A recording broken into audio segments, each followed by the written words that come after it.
Vinidex has been manufacturing quality Australian PE pipes for over 60 years, providing Australian rural and small town communities with integral water infrastructure. I'm Simon Glassrock from MPK, Construction Superintendent on the Tamworth Dungawon pipeline. The pipeline is approximately 20.5 kilometres long across 23 different landholders, consists of 600 ductile iron, 900, 800 and 710 HDPE. The supply from Vinidex has been impeccable. The project has had its caveats that have held us up. Vinidex have been able to work with us and the supply has been above what we expected. The welding of the pipeline is going very well. Quality checks that are done on the pipeline by Vinidex before coming to site makes our lives a lot easier. We do our quality checks as well when it comes to site, but we've had no issues with the welding of the pipeline.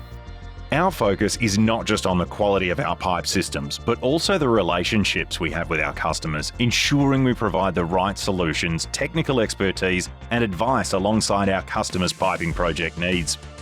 The Dungawon project is an innovative example of pipeline design where Vinidex work closely with the contractor to deliver a superior pipeline solution with custom wall thicknesses.